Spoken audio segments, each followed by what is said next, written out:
एक प्रेरणादायक कहानी जो माँ सरस्वती की महिमा को दर्शाती है और विद्यार्थियों को प्रेरित करती है। एक छोटे से गांव में एक लड़का रहता था जिसका नाम रोहन था। रोहन बहुत गरीब था और उसके पास पढ़ाई के लिए पैसे नहीं थे, लेकिन रोहन की इच्छा थी कि वह पढ़ाई करे, अपने जीवन को सुधारे। रोहन ने माँ सरस्वती की पूजा करने का फैसला किया। उसने माँ सरस्वती की तस्वीर के सामने बैठकर उनकी पूजा की और उनसे मदद मांगी। रोहन ने माँ सरस्वती से कहा, हे माँ सरस्वती, मैं आपका बहुत बड़ा भक्त हूँ। मैं पढ़ाई करना चाहता हूँ और अपने जीवन को सुधारना चाहता हूँ। कृपया मुझे ज्ञान और बुद्धिमत्ता प्रदान करें ताकि मैं अपने लक्ष्य को प्राप्त कर सकूं। माँ सरस्वती ने रोहन की प्रार्थना सुनी और उन्हें एक सपना दिखाया। सपने में माँ सरस्वती ने रोहन को एक पुस्तक दी और कहा कि यह पुस्तक उसे ज्ञान और बुद्धिमत्ता प्रदान करेगी। रोहन ने सपने में दी गई पुस्तक को पढ़ना शुरू किया और जल्द ही उसने अपने जीवन में बहुत सारे बदलाव देखे। अब उन बदलाव को देखकर माँ सरस्वती प्रसन्न होती है। माँ सरस्वती इतनी प्रसन्न होती है कि उसके जीवन में असफलताओं को समाप्त कर कर उसके जीवन में सुख और समृद्धि भर देती है, अर्थात माँ सरस्वती की कृपा उस पर बरस जाती है। फिर रोहन ने माँ सरस्वती की पूजा करना जारी रखा।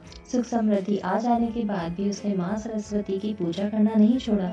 अर्थात रोहन की कहानी माँ सरस्वती की महिमा को दर्शाती है और ये दिखाती है कि माँ सरस्वती की पूजा करने से विद्यार्थियों को ज्ञान और बुद्धिमत्ता प्राप्त करने में काफ़ी ज़्यादा मदद मिलती है।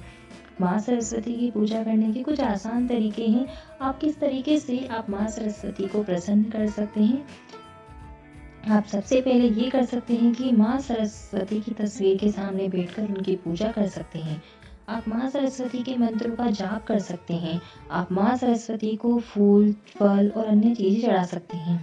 आप माँ सरस्वती की कथाएं, कहानियाँ भी पढ़ सकते हैं। माँ सरस्वती के साथ अपनी इच्छाएं साझा करने के लिए कुछ आसान तरीके हैं जिनसे माँ सरस्वती और ज़्यादा प्रसन्न होती है और आप पर और ज़्यादा कृपा बरसाती है। अर्थात कुछ तरीके ऐसे हैं कि आप माँ सरस्वती के सामने एक पत्र लिख सकते हैं, उन्हें पत्र अर्पण कर सकते हैं। अर्थात आप अपने शब्दों में अपने हाथों से लिखकर माँ सरस्वती को पत्र लिखिए। आप अपनी इच्छा व्यक्त करें। आप माँ सरस्वती के सामने एक प्रार्थना कर सकते हैं जिसमें आप अपनी इच्छा व्यक्त कर सकते हैं। हिंदू धर्म में माँ सरस्वती को ज्ञान, कला और संगीत की देवी माना गया है। अर्थात ज्ञान भी यह विद्यार्थियों पर खूब बरसाती है, कला इनमें बहुत है और संगीत प्रेमी ये है, वीणा धारिणी इनको कहा जाता है। अर्थात विद्यार्थियों के लिए तो ये प्रेरणा है। उनकी पूजा से विद्यार्थियों को ज्ञान मिलता है, बुद्धिमत्ता प्राप्त करने में मदद मिलती है।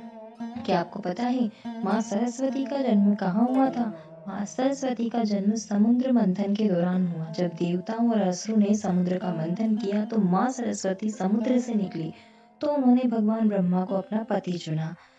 माँ सरस्वती के कुछ मंत्र भी हैं जिन्हें विद्यार्थी पढ़ाई करते समय इनको अपनी पढ़ाई में शामिल कर सकते हैं। अर्थात इनसे उनकी एकाग्रता बनी रहती है।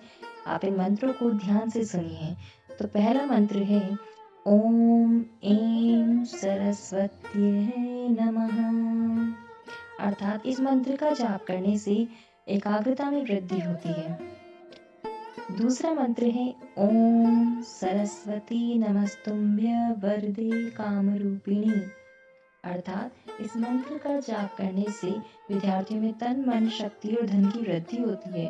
ओम वागीश्वरी सरस्वती नमस्तुभ्य, इसका जाप करने से भी विद्यार्थियों को खुशी मिलती है, अब सफलता मिलती है।